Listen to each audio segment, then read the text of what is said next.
Okay, a little setback because of a coffee spill first in 165 weeks that we have done this live conversation between me, Julian Katari, and Blue Heron Woman. Welcome to I Need Living Conversations, where we explore the depths of the unexplored, of the censored information that is not in the mainstream and that is not part of modern, normal, westernized society. So we're here to give you this information and to invite you to join this effort of rising humanity, of making humanity rise to the next level. And that starts by doing it yourself, by you joining it, by you understanding that you have to do it. So welcome. That is the introduction to what Aloha Nilau Living is, and what to this conversation is going to be about. Well, the dark abyss of the system. Right. So you said, Ingrid, that we need to, we've been doing so many topics throughout the conversations and the shows, and we've gone into depths to so many things. And now we're coming back into understanding. You've said that we need to really go even deeper into understanding how the matrix, how the system of dominance works, and we need to really get wet on it. We really need to feel it so that we understand where we are, and it's important so that we want to get out of it, right? We really, that's a crucial thing. So that it makes us angry enough to have this revolution, because this is actually a revolution we're starting. Right. And angry, but also have the information, because sometimes so many people just don't have it, right? They think it's not like that. They have an idea of how it is, and I think giving them this information of, hey, look at what the system does and how it works, and go and do the research. We're not lying to you. This is not made up. This is not false information. Please do the due diligence of whatever you hear here. Research it and discover that it is a true thing. And hence, do you want to be part of that? Hence, can you still tolerate it? Because that's what a revolution is. A revolution says, I can no longer tolerate this. This is different than I am against it. Right? Okay. I am against it says, I am against drugs, so let's have a war on drugs. I am against obesity, so let's have a war on obesity, which adds more fuel. Violence. Yeah, more. Right? This is, I will no longer tolerate, so I'm going to bring an end to this. Mm-hmm. Okay. I can no longer tolerate this. I'm bringing an end to this. Okay, and are we going to hear how to bring an end to this, or just? Well, no. We have to revolt. We have to let this. We have to understand. We have to go into this hell. So, the better title that I came up with in the last 24 hours was "In the Absence of the Sacred Presence, the Breath of Life Itself," that created this mechanistic, monetized, militant matrix that's a facsimile of life itself. Okay. So this is going to be a journey. So we are truly starting the journey of Owl Resilient Life Dojos. When you come to be a trainee of Owl Resilient Life Dojos, this 18-month journey, this is a start. Mm-hmm. This is a start. We're going to go into this in depth, and it's a very dark journey. The definition of a shaman is one who's walked up to the gates of hell. And so we're walking up to the gates of hell. And I was in tears today while I was writing part of it, because it is hell. Wow. It is hell. It is hell to say, for Americans, we've got to understand this is part of our past. And unless we say we no longer tolerate it, mm-hmm. we've got to hear the absolute hellish stories. Right. We have got We have got to take a deep dive into it, because until we do, we cannot revolt and say, I will no longer tolerate this. Right. So, Okay, so we're started. Yeah. We're into this, and let's dive into that hell. Right. Okay, get ready. So our quest as human beings has always been to structure our relationship with creation and to understand our relationship with power. So whose power? What power? Where does the power come from? But we've always known there's power.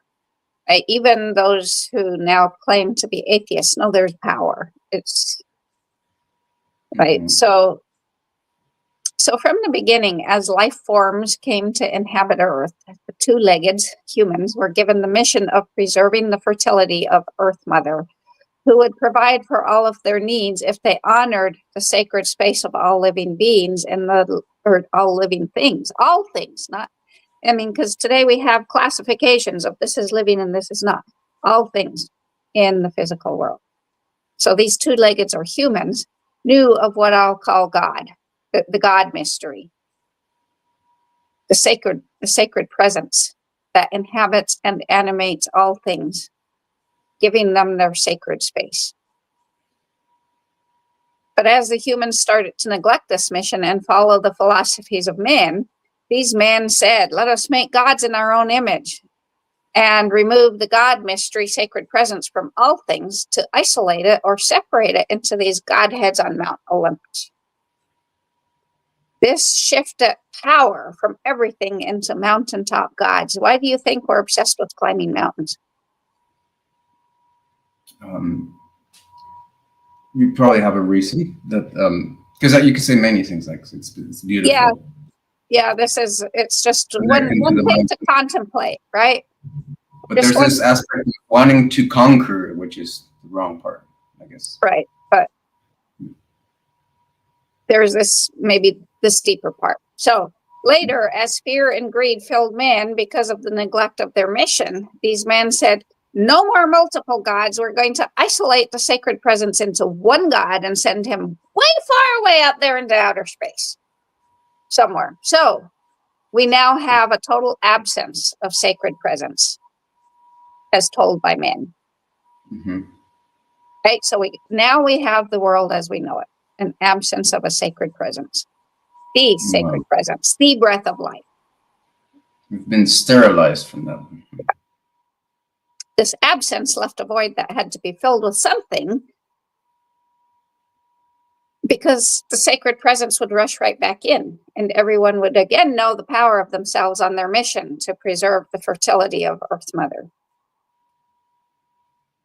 In the imagination of two late 20th century filmmakers, an unseen force of artificial intelligence has overtaken the human species, has managed to control humans in an alternate reality in which everyone sees, feels, hears, tastes, and smells, and touches is actually a program, not reality.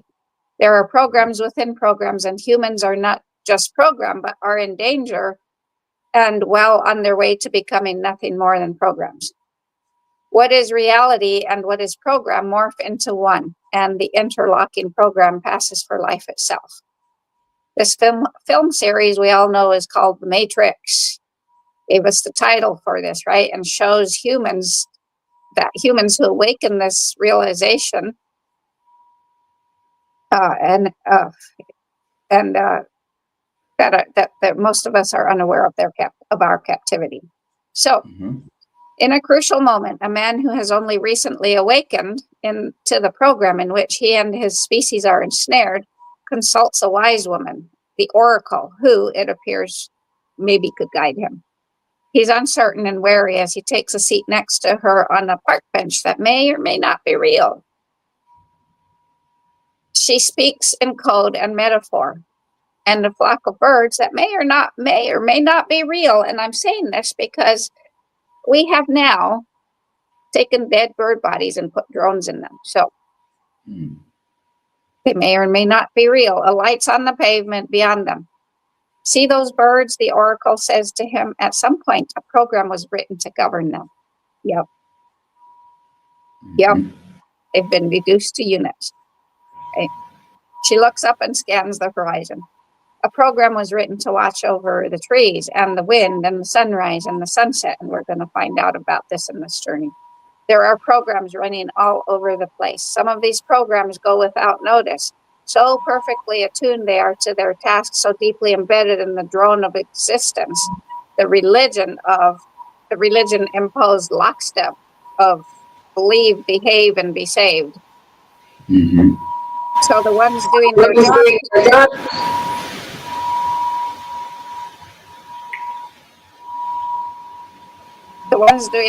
is that me? What's happening? I'm hearing a lot of echoing. Oh, really? No, I don't hear it. You're fine. Okay. So the ones doing their job, she tells him, doing what they're meant to do, are invisible. You'd never even know they were here. Mhm. And so from this movie, that's this series called The Matrix, that scene, we actually have it. They're telling us what our reality is. This story of this modern mechanistic, monetized militaristic system that we need to fully look into. Yeah, my tablet is echoing really bad. It's screeching. I don't know if it's my tablet or... There's an echo cancellation button when you join the conversation. Maybe you didn't click on that, or maybe it's supposed to be like automatically clicked on. But if you go into settings and you go into audio, you'll find echo cancellation.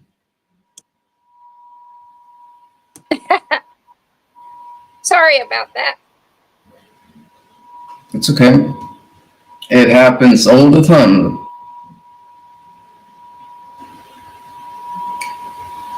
Troubles with the devices and with technology.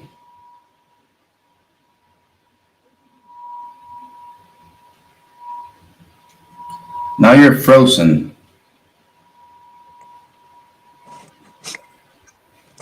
Your video's frozen. And now you're gone. So let's see if she'll come back. And let's leave. Here she comes. There we go. You're back. Okay. Is the echo gone? Okay, now I can't hear you. I can hear you fine. My mic is on. Can't hear me? I can see your lips moving, but I can't hear you. Can you hear me? Yeah, I can hear you. Mhm. It's on your device, the issue now. Oh.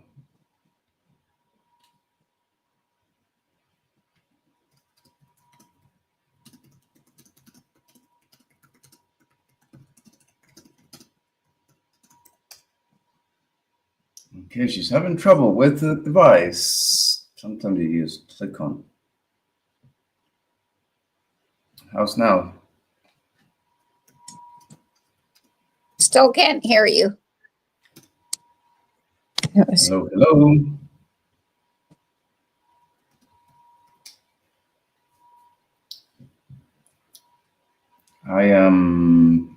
My mic is on. I have, yes, checking everything. I see your lips moving, but I don't hear you. It's your device. Can you hear me? Yes.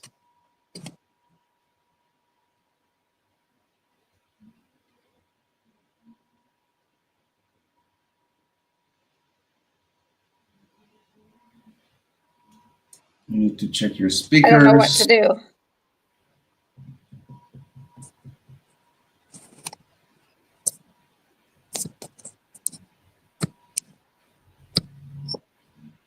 There What we shall go. we do?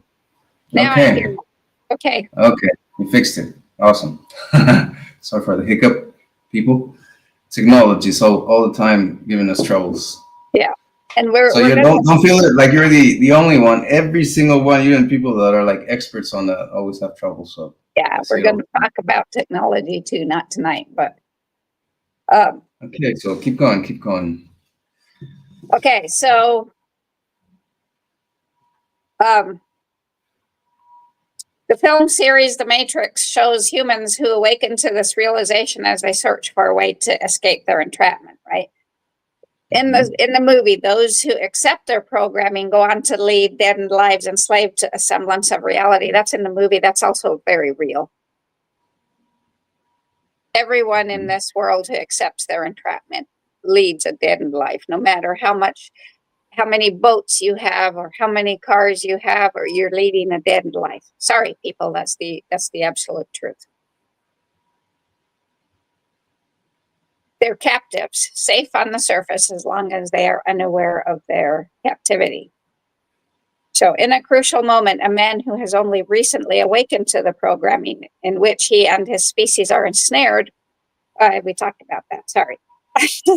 So the ones doing their job are invisible. You would know they're never they're not here. So for all of you who think your life is so amazing, remember you're invisible. Nobody knows you're there as long as you follow the program and you're doing your job. Mm-hmm. So we have this story of this mechanistic, militant, monetized alternate reality system, a facsimile of life itself, that we really have to look deep into this. Go into the gates of hell.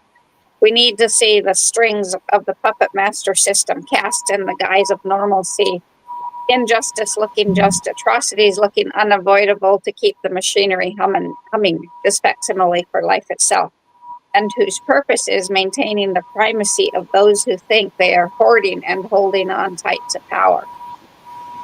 Mm-hmm. We've all heard of this system. They're called the Matrix. When we look at the word matrix, we find that it comes from the Latin word mater, meaning mother or womb, a place where something forms and develops.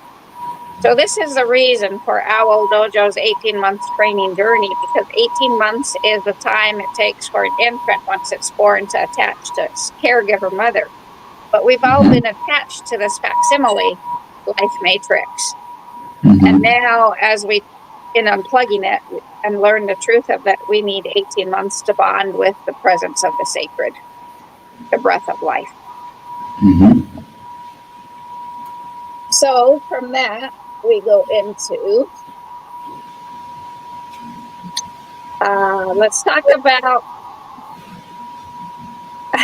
more about the straw man situation, which takes us into the U.S. Constitution. Since people want to come to the American dream, and I don't know anything about anybody else's constitutions, we're talking about the U.S. And we think it's a democracy, and this is going to show us how it's not. Mm-hmm. So we have to revisit American history. We'll be looking at how a government that's for and by the people was taken away first by deceit and the betrayal, and finally through our own ignorance, by voluntarily consenting to an absolute and definable condition of slavery while believing ourselves to be free people. We'll look at the time of the Civil War and the militarily enforced ratification of the so-called 14th Amendment to the Constitution. It's so-called because what Congress accomplished with this amendment can be described as a complete reversal and revision of what was originally the Constitution. The underlying facts surrounding that period of our history, which spans about 16 years, evidence a war against the states and limited representative government and the constitutional establishment of a congressionally engineered totalitarian dictatorship within the 14th Amendment. So let's go back here. We need to, I'm skipping between documents here because this stuff has been coming to me in pieces. So in the 1950s, there was a TV show called Dragnet. Sergeant Joe Friday, this was the first TV show, police show. Sergeant Joe Friday was only interested in just the facts that would get him a conviction, right? So the study of past times, people, and events, which is history, is often thought of as a compilation of facts. And we think that facts are self-evident truths that speak for themselves. The first problem with this view is that all the relevant facts can never be known. And what's more, if all the facts were known, they'd probably be buried by those relating the facts who don't want all the facts known. And we all know that the writing of history or the facts is the privilege of the winners more often than it's not. So finally, the last piece of this is facts do not ever speak for themselves. They are selected and interpreted by individuals via the zeitgeist, the spirit of the time, or the general intellectual, moral, and cultural climate of a given place and time. And as George Washington said, it is well known that when only one side of the story is heard and it's often repeated, the human mind becomes impressed with it insensibly. So we've all heard only one side of the story. What one side of the story have we heard? That Europeans discovered America? No. Europeans did not discover America. Turtle Island was already here, and it was a tremendous discovery for them. They didn't discover it. America became for Europe and Europeans at once a dream and a reality, a fact and fantasy, the real and the unreal, or the ideal. To say that America helped shape Europe is a given, and Europe also helped shape America. But our history has been overly Eurocentric. So, for instance, if colonial Americans were so infatuated with Europe, why did they go to the trouble of the revolution? And why did they not revolt in the name of natural rights, as talked about in all their European books? What if we considered that American democracy evolved from the examples provided by the American Indian Confederacies, the Ancient League of the Iroquois, the Haudenosaunee, others? This consideration provides a reality as well as an exercise for the imagination, and it is the imagination that foments revolutions. Most studies of the modern world hold that the first significant modern democracy was established in the United States before and after the American Revolution, and this assertion goes unchallenged in history books. Yet there is hard evidence, facts, that the League of the Iroquois, the Haudenosaunee, with its representative form of democracy, not only predated the American Constitution, they also shaped it. However, our quote founding fathers didn't truly follow the League of the Haudenosaunee form of democracy. And then the little bit they did follow was taken out by the 14th Amendment. This is why we need to tie in all these pieces. So there had been ancient forms of democracies in Europe's past, but they declined, and republics and empires replaced them. The Magna Carta and the struggle over parliamentary representation were attempts to create democratic principles within an authoritarian structure, but these failed to kindle freedom and equality. So consequently, for 2,000 years, there was no working democracy on European soil. So when Europeans came to America, to the Americas, they came from divine right monarchies, meaning that the kings said they were king by divine right, as appointed by God, right? Or oligarchies, and they were calling themselves independent republics. With them came the papal bulls, and we've talked about the Unam Sanctum, in which the Pope declared himself the owner of the earth in the absence of God, in the absence of the sacred. This is why right? This is where our Western fetish of an obsession with owning things started, with this Unam Sanctum. Okay. So now let's go back to talking about this 14th Amendment. So April 4, 1861, the Civil War began. On July 22, 1861, a resolution by both the House and Senate stated that even though the present deplorable war was faced was forced on the country by the disunionists of the southern states. So Congress is saying, Congress and the Senate were saying that the war was forced on them because people didn't want to comply with the North. Right there, they're saying. Right? The National Emergency Congress, or emergency due to war, they said they would recollect only its duty to the whole country, that this war would not be prosecuted upon any one state in the spirit of opposition, nor for any purpose of conquest or subjugation, or for overthrowing or interfering with the rights of established institutions, but like the states, but to defend and maintain the supremacy of the Constitution. So they're basically saying they're gonna terrorize people for the war. They're saying we won't prosecute you, but we really are. With all the dignity and equality and rights of the several states unimpaired, they're saying they will, that they're going to leave. They're not going to prosecute for the war. They're right, but July 1, a year later, 1862, the first unofficial Reconstruction Act of Betrayal happened. Congress passed an act to provide internal revenue, and this is where the Internal Revenue Service got its start. They passed an act to provide internal revenue to support the government and pay interest on the public debt. Hidden within this act is the subversion of the Constitution's meaning for a person. This is the most likely source for the Supreme Court at that time declaring that corporations are persons. Let's get that right. Under the 14th Amendment, corporations are persons.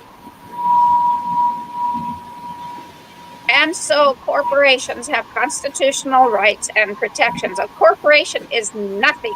It's dead. It's paper only. Right. Right? So, December 8, 1863, President Abraham Lincoln issues his proclamation of amnesty and reconstruction. Arkansas and Louisiana fulfilled conditions of his plan in 1864, but Congress refused to seat their elected representatives. Was this a government of by and for the people? No. This refusal was in direct opposition to Article 4, Section 4 of the Constitution, which mandates that the United States shall guarantee to every state in this union a republican form of government. And further, in Article 5, it mandates that no state without its consent shall be deprived of its equal suffrage in the Senate. So they refused to seat the representatives of Louisiana and Arkansas for their part in the Civil War.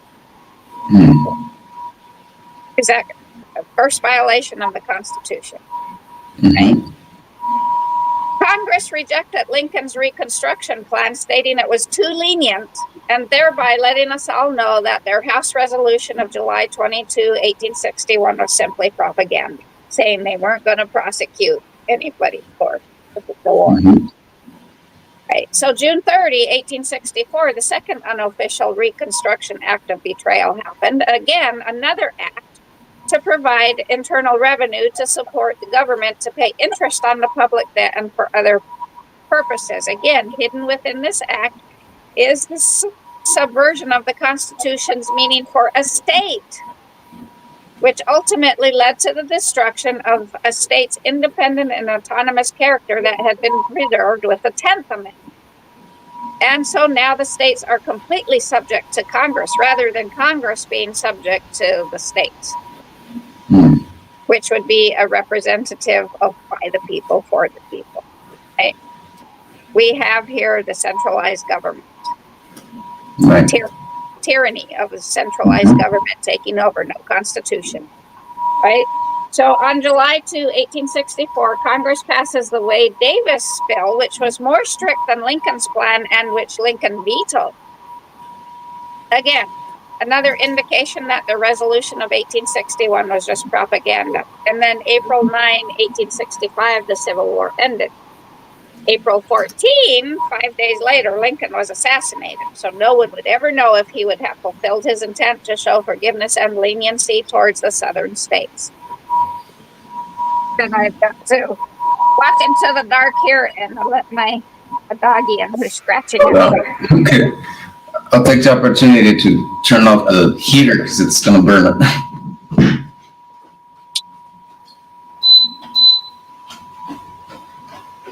Because it's been cold here too, really cold. Yeah. Yep. So this polar vortex extended down to you, huh?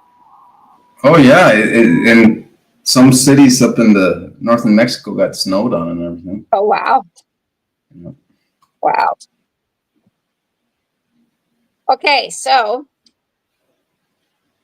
April 29, 1865, President Johnson announces his plan for Reconstruction, modeled somewhat after Lincoln's plan. And his plan was implemented while Congress was in recess.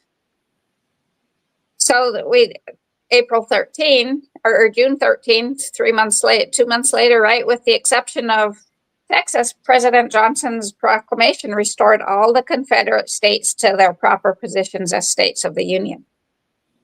Mm-hmm. December 6, 1865, Congress rejects his plan and refuses to seat the elected representatives of the southern states. So not just Arkansas and Louisiana, all the southern states. They refused to allow them into Congress. Not a government by the people, for the people. Mm. Okay. So April 9, then in 1966, the third unofficial Reconstruction Act of betrayal by Congress was the Civil Rights Act of 1866. And the citizen of this act was constitutionalized in the 14th Amendment as a citizen of the United States.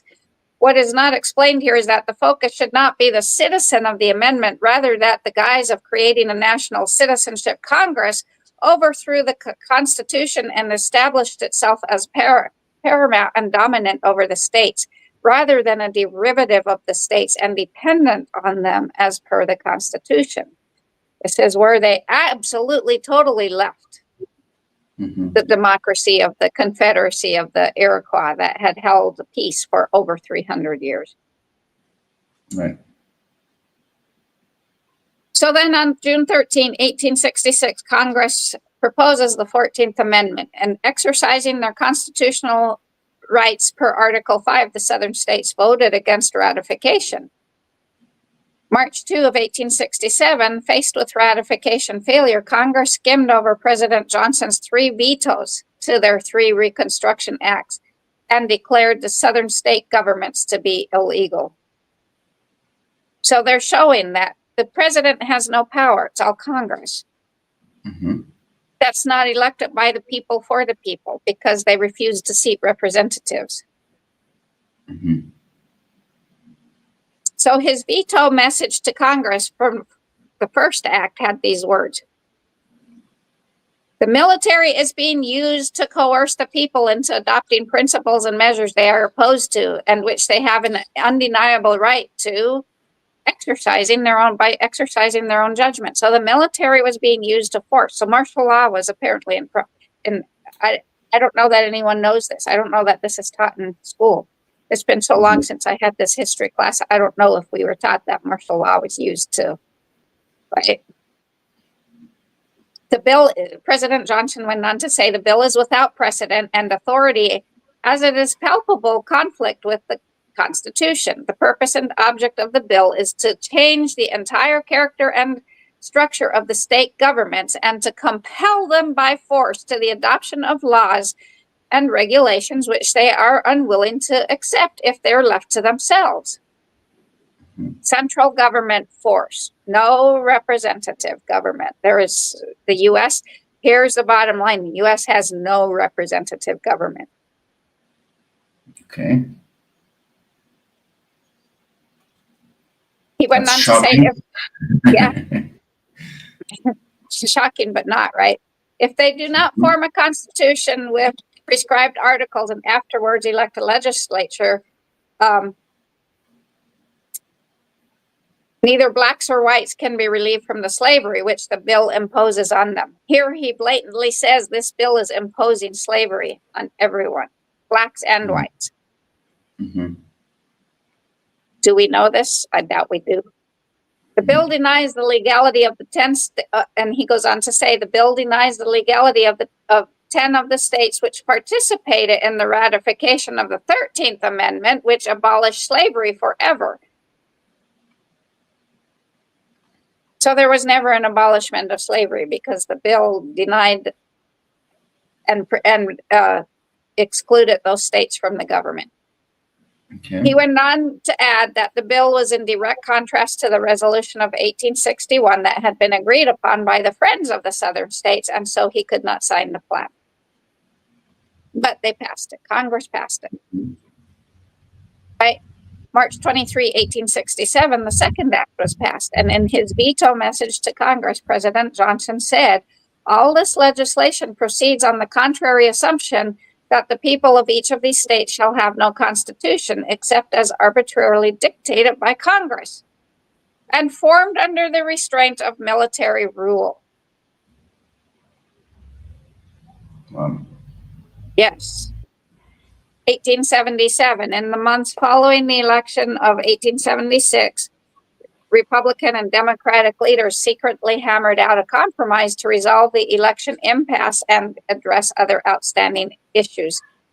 To the 4 million former slaves in the South, this compromise was the great betrayal, because Republican efforts to assure civil rights for the blacks were totally abandoned. So the underlying purpose of the 14th Amendment was to implement a central government with a complete subjugation of the people and states to Congress and the Senate, which is a total upside down of what the League of the Iroquois, the Haudenosaunee, had taught them. That accomplished, the rights of black citizens were no longer a concern, and the great betrayal became a betrayal of all people and races within. We're going to talk about that within the nation, not tonight. Congress and the state legislatures and lawyers have been deceiving us for a very long time by consistently using a scheme of reconstructing words and phrases that are key components of the Constitution's framework and subverting their meaning. And so our representatives have failed to maintain their oath to support the Constitution, which isn't even there. So that's right. It's just, so prior to the 14th Amendment, the Constitution for the United States operated as a restraint on government. However, that Constitution is no longer in force thanks to the 14th Amendment. So today, every facet of our lives, the lives of our children, all of our official and business relations, our domestic animals, and even the air we breathe are governed by, and the birds, and the clouds, and the minerals under the soil, and everything is governed by a multitude of corporations that employ oppressive codes and regulations known as the United States Code, or the USC, the Code of Federal Regulations, which is a CFR, and the Uniform Commercial Code, which actually is governed out of Italy, outside the walls of the Vatican. The entirety of these codes and regulations, which appear to be law but are not, have been made applicable to us not in our natural character as human beings able to govern ourselves, but as artificial persons, an artifice created by Congress for the specific purpose of enlarging federal power. On July 1, 1862, when 11 Southern states were not represented in Congress due to its Civil War, the remaining members of Congress passed an act to provide internal revenue to support the government and pay interest on public debt. It was here that Congress assigned an artificial meaning to the word person with these words. And where otherwise not distinctly expressed or manifestly incompatible with the intent thereof, the word person shall be construed to mean and include a partnership, an association, a company or corporation, as well as a natural person.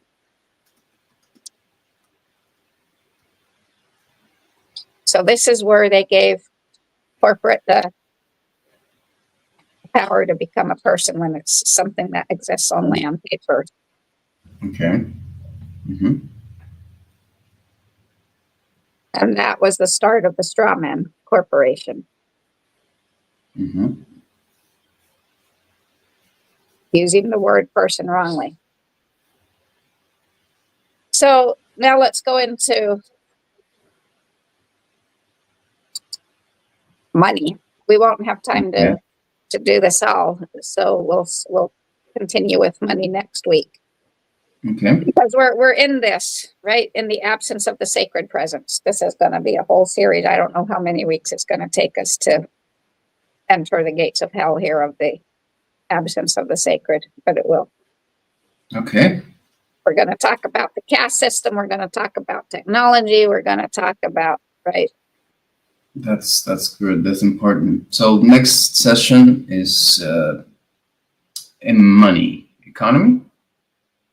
No, it's all called in the absence of the sacred.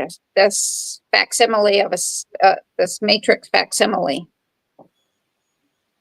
In the absence of the sacred presence. This is what the first 13 weeks of Owl Dojo's training is called. In the absence of the sacred presence, the breath of life. We're investigating this facsimile of life itself that we are all attached to with an umbilical cord. Okay. Do you want me to title next week's conversation like that? In the absence of the sacred. Okay. Should I put like an economy part to it? No. The MMM matrix. In the absence of the sacred, the MMM matrix, a facsimile of life itself. Okay. Okay. So let's pick up a little bit with money here for a few minutes. Okay. We've talked about the system before, but this gets it even clearer. We've got to get this in our head. Mm-hmm. So like Dorothy and the Wizard of Oz, we're going to whisk back the curtain on a small and very human device behind the grand illusion we're all part of maintaining. This device is money. And we're going to show even further how money isn't a wholesome, simple, and value-neutral artifact, and how it isn't created by the government or people, but rather by the banks, as we've already discovered, when they make new loans and interest on those loans that requires the growth economy that is transgressing the limits of human communities and the natural world.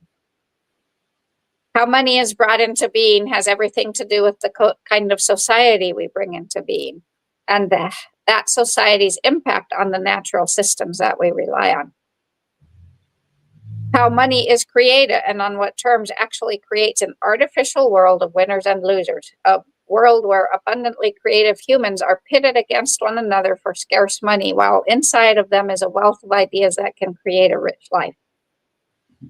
So, as someone said, the process by which banks create money is so simple that the mind is repelled by it. It can't believe it. So as water is to fish, so money is to people. Though we are largely unconscious of it, its quality, not its quantity, is crucial.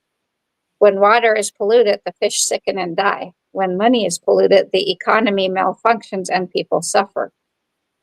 Although the existing systems of money, finance, exchange are seriously flawed, few of us understand the flaws or are even aware of the flaws.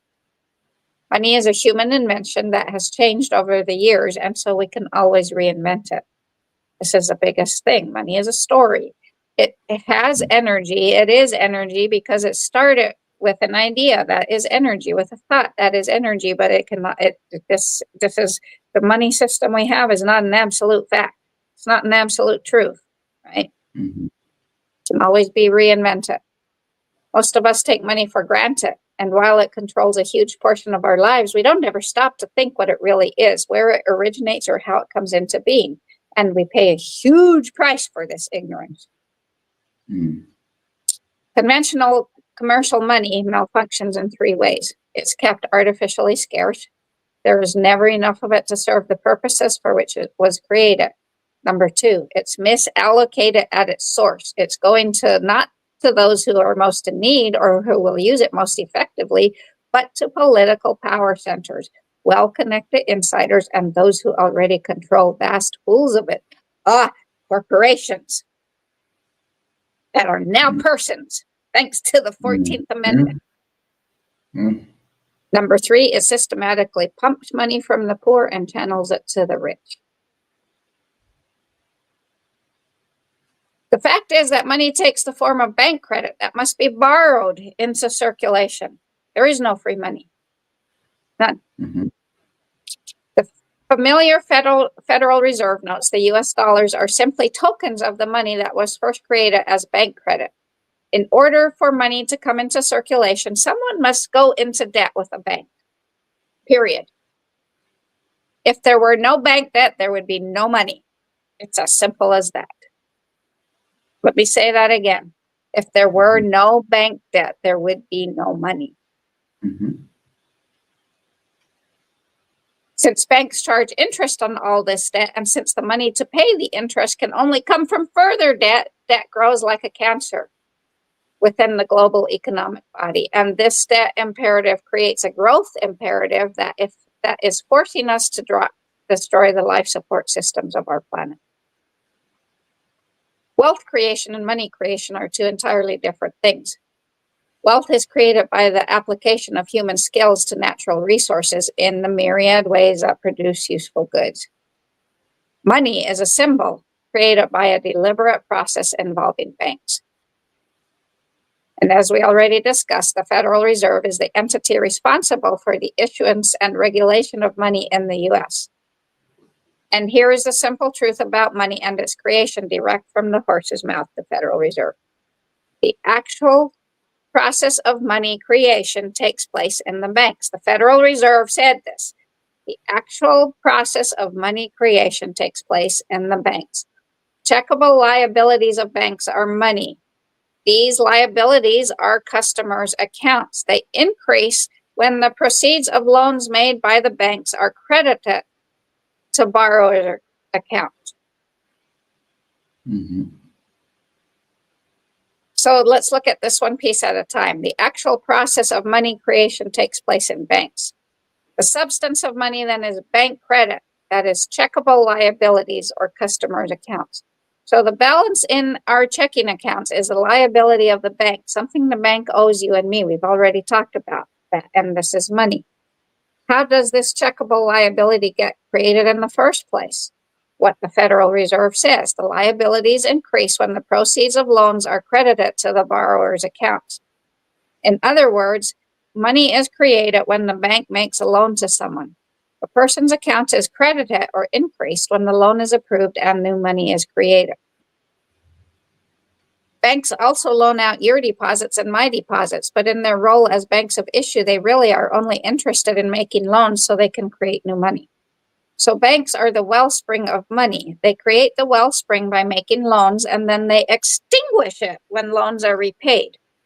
Mm-hmm. So money has a beginning and an ending. Right. What makes this kind of money credible and generally acceptable? Well, simply because everyone is willing to accept it. Why are we so willing to accept it? Because any of us can go to our bank and draw out cash against that bank account balance. Mm-hmm. So in the U.S., it's mainly the commercial banks that create the bulk of the money supply in the form of bank deposits, which are bank credits or loans. Most of our money consists of deposits in checking accounts, and only 30% is in the form of circulating coins and paper. The Federal Reserve notes, or U.S. dollars, are printed by the United States Treasury and are put into circulation by the banking system, which buys them from the Treasury for only the cost of the printing. So these paper notes represent bank credit. So whatever paper money you hold is basically a loan against your account. So 95% of the money supply is based on interest-bearing bank loans, and only 5% of the money supply comes from outside of banks.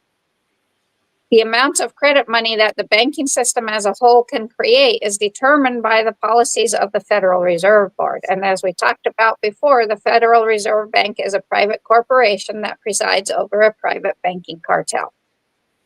The share of the money creating power allocated to each individual bank is determined by the amount of deposits that a bank is able to attract from customers and use as reserves. So the money that you and I deposit had to begin somewhere, and it began with a loan, because banks create money by making loans. They don't reshuffle money. They create it and they extinguish it. So when you pay off a loan, they take that amount of money out of circulation.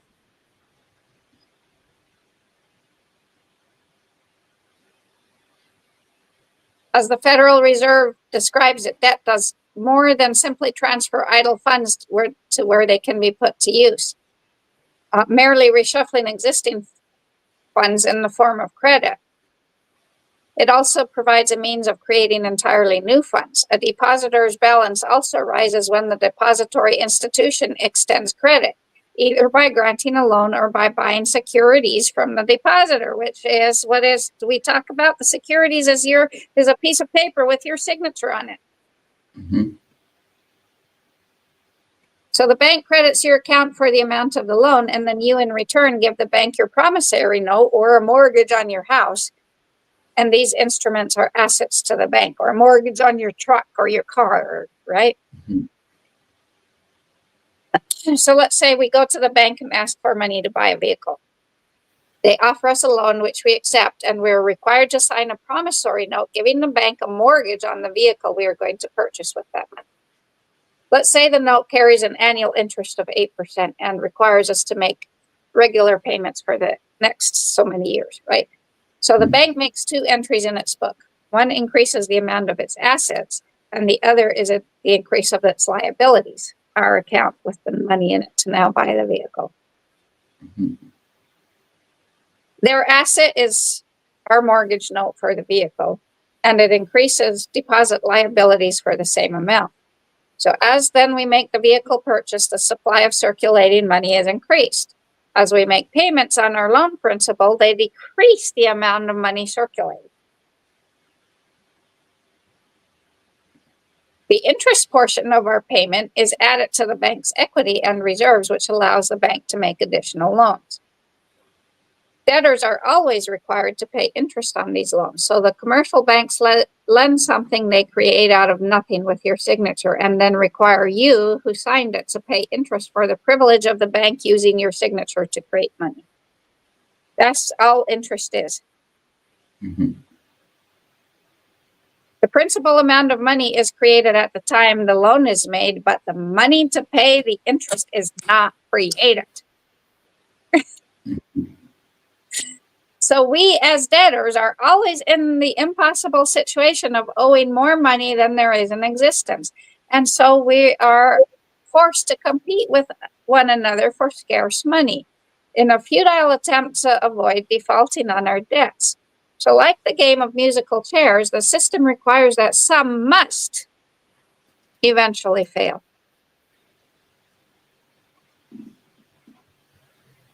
So the Federal Reserve unabashedly admits that it purposely maintains the scarcity of money. It states in one of its official publications that money derives its value from scarcity in relation to its usefulness. This is true for all politicized and improperly issued money, and it is not true of money that is properly issued in affirming the truth of an abundant universe. Money, as it emerges from the banks that create it, is not distributed fairly because the allocation decisions are not made democratically, but rather by elite groups of corporate bankers who are not held accountable. They act in their own best interest for the goals of profit and growth only.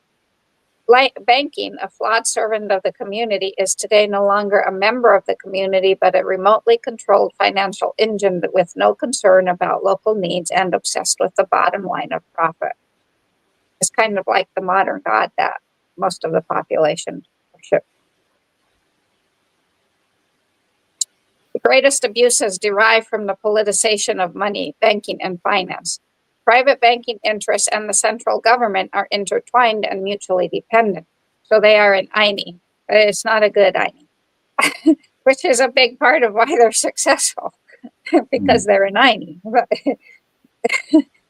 the universe, Holy Mother, is impersonal. She doesn't say, you're not doing good, so I'm not going to bless you, right? Mm-hmm. It's impersonal. She's impersonal. She's not, it's where Santa Claus came from, but she doesn't check the list and, right, like the song says, and give you coal. You know, she just blesses everyone equally, whether you're doing good or not. So in return for its privileged position, the private banking cartel must assure that the central government is able to borrow and spend any amount of money it wishes to. The banking system, despite its public rhetoric of fiscal responsibility, will always float the necessary budget deficits of the central government by monetizing the debt. The system permits ambitious designing of fanatical men who are in control of government to light the fires of war. If governments were required to get the money for war from the people, there would be no war.